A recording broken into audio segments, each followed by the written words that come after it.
إن الحمد لله نحمده ونستعينه ونستغفره ونعوذ بالله من شرور أنفسنا ومن سيئات أعمالنا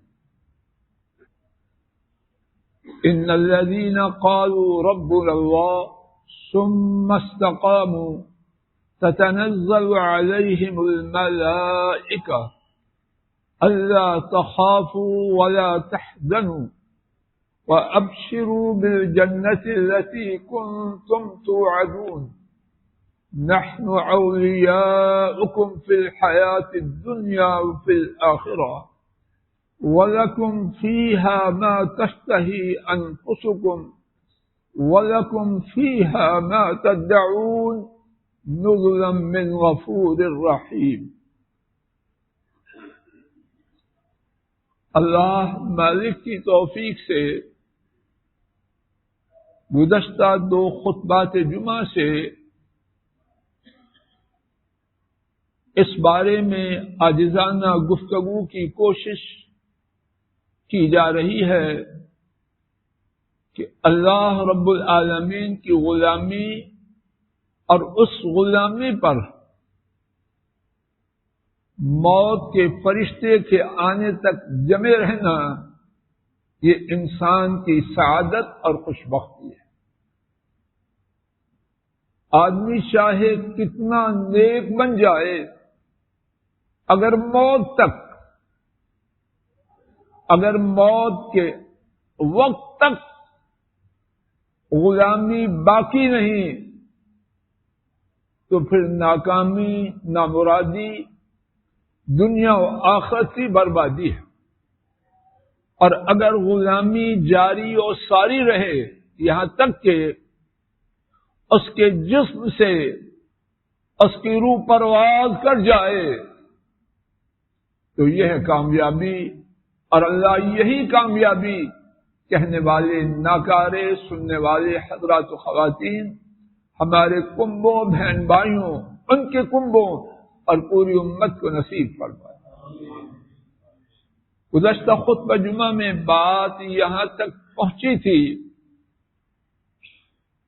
کہ استقامت، اللہ کی غلامی کا موت کے آنے تک جاری و ساری رہنا، اس کے ثمرات اور فوائد دنیا میں بھی ہیں اور آخرت میں بھی۔ اس سلسلے میں سورہ الجن اس کی آیت کریمہ کے حوالے سے کچھ بات ہو چکی، اب بات کا آغاز ہوا تھا سورہ حامیم السجدہ 24واں پارہ آیات 30 اور 32۔ میں آپ توجہ سے اپنے رب کی بات سنیں اور اللہ کرے کہ میں ٹوٹا پھوٹا کچھ ٹھیک ترجمہ آپ تک اللہ کی توفیق سے پہنچا پاؤں۔ ان الذین قالوا ربنا اللہ ثم استقاموا، بے شک وہ لوگ جنہوں نے کہا ہم اللہ پر ایمان لائے اور پھر اس پر جم گئے۔ اللہ کی غلامی، اس کا اقرار و اعلان، اور پھر ہر قسم کی مخالفتوں، ہر قسم کی مصیبتوں، ہر قسم کی آزمائشوں، ہر قسم کی رکاوٹوں کے باوجود اللہ کی غلامی پر جمے رہے، ان کے لیے کیا ہے؟ تتنزل علیہم الملائکہ اللہ تخافوا ولا تحزنوا، ان کے لیے ان 3 آیات میں بیان کردہ باتوں میں سے پہلی، ایسے خوش نصیب لوگوں پر فرشتے نازل ہوتے ہیں۔ اور یہ بات عرض کی جا چکی ہے کہ 2 تفسیریں ہیں اس آیت کریمہ کے ٹکڑا کی، اور شاید زیادہ صحیح بات یہ ہے کہ اللہ کی غلامی پر جمے رہنے والوں کے لیے فرشتوں کا نازل ہونا دنیا میں بھی ہے اور آخرت میں بھی ہے۔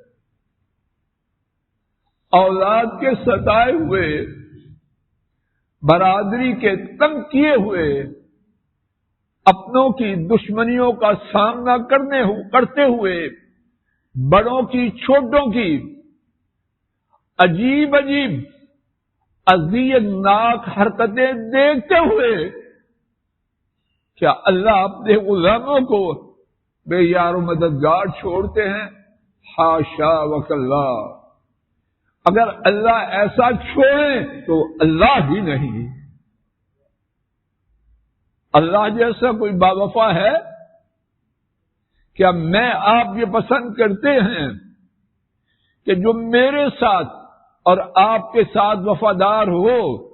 کیا میں آپ پسند کرتے ہیں کہ جب ہمارے دوست کے لیے، ہمارے وفادار کے لیے مشکلات کا سمندر آئے تو ہم کان لپیٹ کے چلے جائیں؟ کون برداشت کرتا؟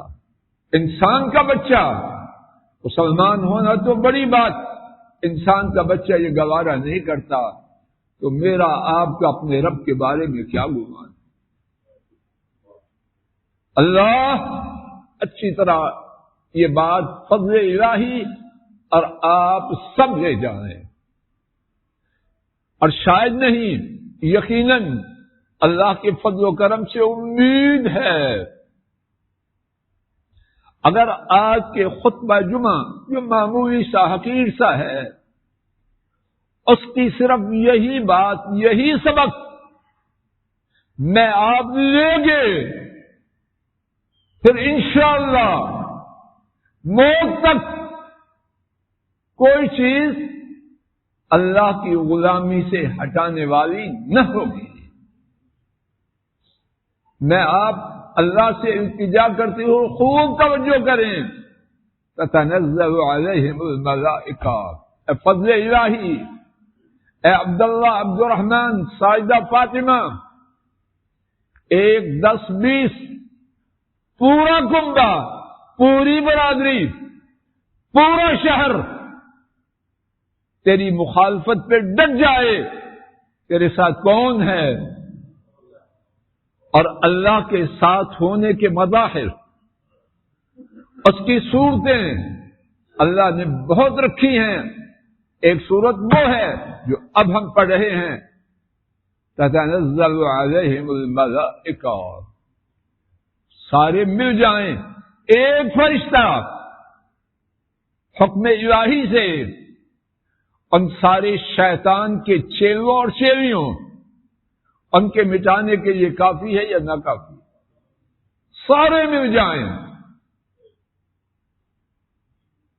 اور وہ فرشتے آتے ہیں، کیا کہتے ہیں؟ اللہ تخافوا ولا تحزنوا، جو آئندہ کے تیرے خدشات ہیں نکال لے اپنے دل سے، سابقہ معاملات کے بارے میں جو تیرا دل بیٹھ رہا ہے چھوڑ دے۔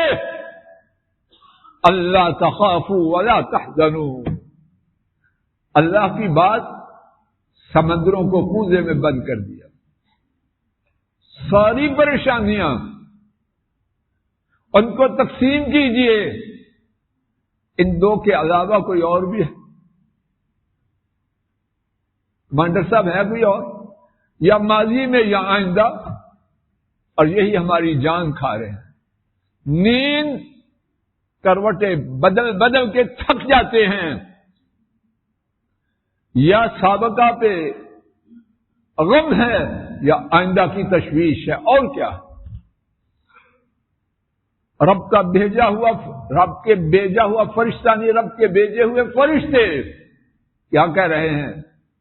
اللہ تخافوا، آئندہ کی جو باتیں تجھے پریشان کر رہی ہیں نکال دے ان کو، ولا تحزنوا، ماضی کے جو گورکھ دندے تیرا دماغ کھا رہے ہیں ان کی فکر نہ کر۔ اور یہ کہنے والے غدار بے وفا ہیں، انتخابی امیدوار ہیں، چھوٹے گورے یا کالے ساتھی ہیں؟ کون ہیں؟ رحمان کے فرشتے، رحمان باوفا، اور رحمان کے فرشتے رحمان کی طرف سے بھیجے ہوئے باوفا۔ اور کیا کہتے ہیں؟ وَأَبْشِرُوا بِالْجَنَّةِ الَّتِي كُنْتُمْ تُوعَدُونَ،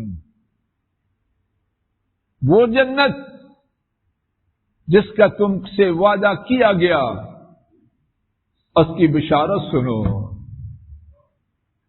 اللہ کی غلامی والے اور غلامی پہ جمنے والے، ان کا ہدف، ان کا گول، ان کا ٹارگٹ، ان کی منزل مقصود کیا ہے؟ اللہ کی جنت میں پہنچ جائے۔ ابھی دنیا میں ہیں، روح نکلنے کا وقت ہے، منزل پر کامیابی سے پہنچنے کی خوشخبری ملتی ہے۔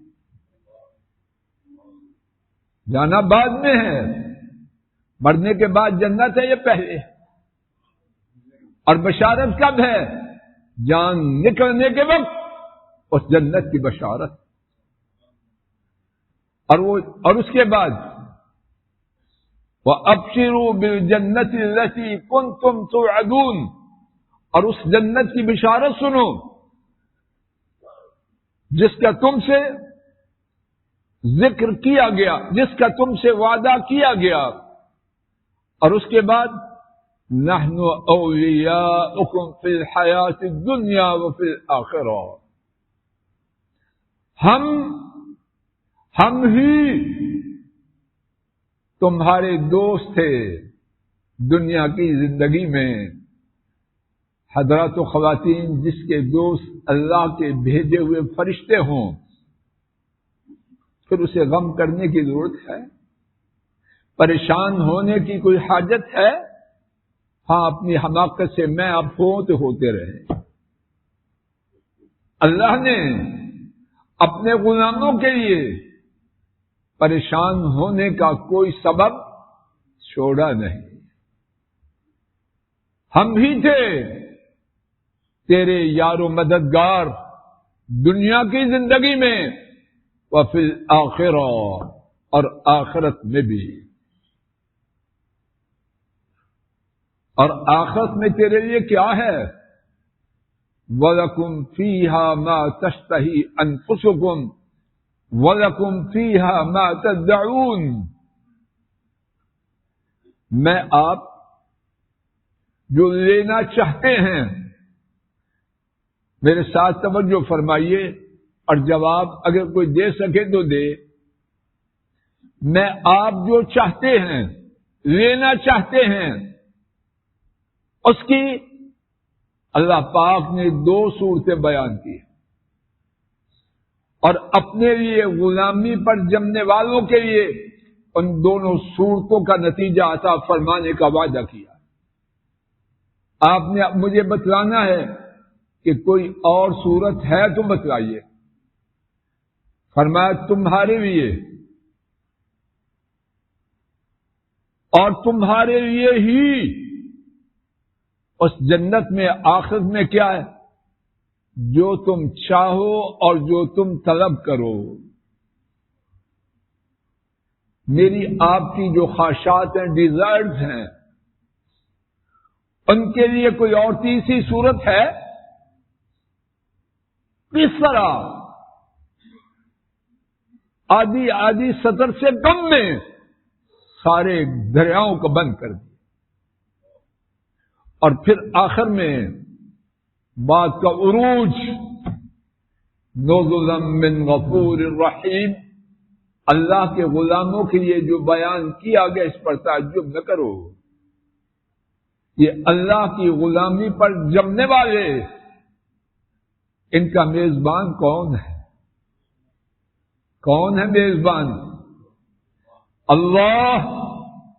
کون اللہ؟ جو گناہوں کو بہت زیادہ معاف فرمانے والے اور بہت زیادہ مہربانی فرمانے والے اللہ۔ اور یہاں شاید اللہ کرے بات غلط نہ ہو، اور شاید یہاں اللہ کی غلامی پر جمنے والوں کے لیے ایک اور بہت بڑی بشارت بھی ہے۔ غلامی پر جمنے والے بھی انسان ہیں، اور انسان غلطیوں کا پتلا ہے۔ یہ غلامی پر جمنے والے اور غلامی پر جمنے کا پختہ ارادہ کرنے والے، اگر ان سے لغزشیں ہو بھی جائیں گی تو ان کی غلامی کس کے لیے؟ اور جس اللہ کے لیے غلامی ہے وہ غفور ہے۔ ان کے اچھے ارادوں اور مقدور بر کوشش کے باوجود اگر کمی کوتاہی لغزش خطا ہو بھی جائے گی، انشاءاللہ وہ ہیں گناہوں کو بہت زیادہ معاف کرنے والے۔ اور رحیم، نہایت مہربانی فرمانے والے۔ استقامت کے حوالے سے گفتگو کا ایک اور پہلو، اور وہ پہلو خوفناک ہے، کہنے والے کے لیے بھی اور سننے والوں کے لیے۔ اور یہ خوفناک بات میری طرف سے نہیں ہے، یہ ان کی طرف سے ہے جو میرے، آپ کے اور ہمارے کنبوں کے سب سے زیادہ خیر خواہ ہیں۔ اور اس بات کے کہنے کا مقصد تاکہ غلط راہ پہ چلنے کا جو برا انجام ہے سن لیں اور بچ جائیں۔ اگر میں آپ استقامت اختیار نہیں کرتے، اللہ کی غلامی پر جمے نہیں رہتے، تو پھر کیا ہے؟ 3 احادیث اللہ کی توفیق سے سماعت فرمائیے۔ پہلی حدیث امام بخاری سیدنا بریدہ رضی اللہ عنہ سے روایت کرتے ہیں، نبی کریم صلی اللہ علیہ وسلم نے فرمایا، یقیناً نہایت خوفناک بات، اور اللہ نہ کرے کہ کہنے والا نہ کارا، سننے والے حضرات و خواتین، ہماری اولادیں، بہن بھائی یا امت میں سے کوئی بھی اس کی زد میں آئے۔ بات نہایت خوفناک ہے۔ امام بخاری اس کے روایت کرنے والے سیدنا بریدہ رضی اللہ عنہ اس کے راوی۔ نبی کریم صلی اللہ علیہ وسلم نے فرمایا، من ترک صلاۃ العصر فقد حبط عمله، جس نے عصر کی نماز کو چھوڑا اس کے سارے اعمال برباد ہو گئے۔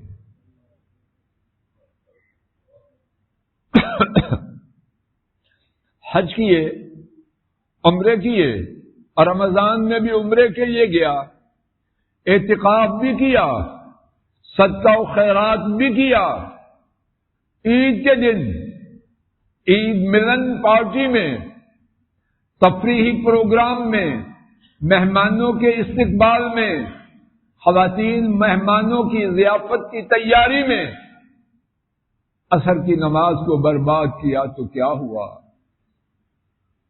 محمد کریم صلی اللہ علیہ وسلم نے فرمایا، اس کے سارے اعمال برباد۔ اور اگر اللہ نہ کرے کسی کے ساتھ یہ حادثہ ہو، لیکن ہو سکتا اور ہو رہا ہے، عصر کی نماز کو چھوڑا، مغرب کو فوت ہو گیا۔ عید کے دن لوگ فوت ہوتے ہیں کہ نہیں؟ چوہدری صاحب، عید کے دن قبرستان میں چھٹی ہوتی ہے، گورکن چلے جاتے ہیں گاؤں میں، وہاں جو کام ہے وہ راؤنڈ دا کلاک ہے، 7 days a week ہے۔ مغرب کو چلا گیا، اب اس کے نامہ اعمال میں وہ حج رہا، رمضان کا عمرہ رہا، اعتکاف کدھر گیا، صدقہ و خیرات کدھر گیا؟ میں کسی فتویٰ کے دینے کا مجاز نہیں، حدیث شریف سنی ہے آپ نے، اب خود فیصلہ کی۔ آئیے دوسری حدیث سنیے. امام احمد رحمہ اللہ نے روایت کیا، سیدنا ابو الدرداء رضی اللہ عنہ روایت کرتے ہیں، نبی کریم صلی اللہ علیہ وسلم نے فرمایا، جس نے ایک نماز فرض جان بوجھ کے چھوڑی اس کے سارے اعمال برباد. پہلی حدیث کے نتیجہ میں شاید کو کہے اچھا عصر کا اہتمام کروں گا، باقی نمازوں میں خیر ہے. کوئی خیر نہیں، کوئی خیر نہیں. ایک نماز چھوڑنے سے جان بوجھ کر کتنا بڑا خسارہ. تیسری حدیث امام بخاری رحمہ اللہ نے سیدنا سہل بن سعد رضی اللہ عنہ سے روایت کیا، نبی کریم صلی اللہ علیہ وسلم نے فرمایا، ان العبد لا يعمل عمل اہل الجنہ فيما يرى الناس وهو من اہل النار، وان العبد لا يعمل عمل اہل النار فيما يرى الناس وهو من اہل الجنہ، انما الاعمال بخواتيمها او كما قال صلوات ربي وسلامه عليه. ارشاد فرمایا، بے شک بندہ لوگوں کی نگاہ میں جنتیوں والے کام کر رہا ہے اور وہ جہنمی ہے. اللہ خیر. اور بے شک بندہ لوگوں کی نگاہ میں جہنمیوں والے کام کر رہا ہے اور وہ جنتی ہے. سوال پیدا ہوتا تھا، یہ کیا ہوا؟ نبی محترم صلی اللہ علیہ وسلم نے اس سوال کا جواب خود ہی عطا فرما دیا. توجہ فرمائیے اور میں آپ اس جواب کو ساری زندگی یاد رکھیں. انما الاعمال بخواتیمها، در حقیقت اعمال کا دار و مدار کس کے ساتھ؟ جواب دیجیے. اعمال کا دار و مدار یقیناً خاتمہ کے ساتھ. فضل الہی اور آپ میں سے ہر ایک اس کو پتا ہے میرا خاتمہ کب. کسی کو خبر ہے؟ ہاتھ اٹھائے. اور کوئی لمحہ اس خدشہ سے خالی ہے کہ وہ لمحہ میری اور آپ کی زندگی کا آخری لمحہ ہو. کوئی اس خدشہ سے خالی ہے کہ مذہب ہے کوئی؟ تو پھر کیا کریں؟ ہر آنے والے لمحہ کو اپنی زندگی کا آخری لمحہ نہیں، اپنی موت کا پہلا لمحہ سمجھ. اب جو لمحہ ہے اس کے بارے میں ہمیشہ یاد رکھیں. کچھ پتہ نہیں میں جو لفظ بولنا چاہتا ہوں آدھا بولنا ہے، آدھا بولنے سے قبل میری زندگی کا بٹن اللہ بجھا دے. بجھا سکتے ہیں تو کیا کرے؟ ہم ادم ہمیشہ اللہ کی غلامی پر جمع ہے. گفتگو کا ایک اور حصہ اور اس کے بارے میں اختصار سے بات سن لیجیے. کیا اللہ کے لیے غلامی پر جمنے کی کوئی تدبیریں ہیں؟ 7 تدبیریں میں اپنے اور آپ کے لیے لکھ کے لایا ہوں. صرف ان کے نام سن لیجیے کہ وقت ہوا چاہتا ہے. پہلی بات، گن لیجیے انگلیاں نکال کے. اس بارے میں اللہ تعالی سے بہت زیادہ دعا کرتے ہیں. نمبر 2، ان لوگوں کی سیرت کو پڑھتے رہیں جو اللہ کی غلامی پر جمے رہے، اور ان سب کے امام محمد کریم صلی اللہ علیہ وسلم، حضرات انبیاء اور دیگر اللہ والے۔ نمبر 3، ان لوگوں کی صحبت میں رہیں، ان لوگوں کی صحبت میں اپنے کنبوں کو دیں جو اللہ کی غلامی پر جمنے والے ہوں۔ نمبر 4، اگر اللہ نیکی کی توفیق دیں، اپنی غلامی پر چلنے کی توفیق دیں، اس پر اللہ کا شکر کریں کہ شکر کرنے سے نعمتوں میں دوام آتا ہے، کنٹینیوٹی اور تسلسل آتا ہے۔ نمبر 5، اللہ کی غلامی پر جمے رہنے کے فوائد ان کو نگاہوں کے سامنے رکھیں، اور اللہ کی غلامی سے نکلنے کے نقصانات ان کو ہمیشہ پیش نظر رکھیں۔ نمبر 6، اپنی موت کو یاد کرتے رہیں کہ جو کچھ ہے عارضی ہے۔ جب میرا دنیا میں رہنا دائمی نہیں تو جن مقاصد کے لیے میں غلامی سے نکلنا چاہتا ہوں وہ باتیں کیا دائمی ہوں گی۔ 7ویں بات، دنیا اور آخرت کی حقیقت پر غور کرتے رہیں۔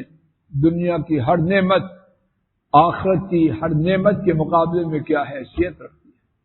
امید ہے اگر میں آپ ان 7 باتوں کو پیش نظر رکھیں گے تو اللہ کی توفیق سے استقامت کی نعمت پائیں گے۔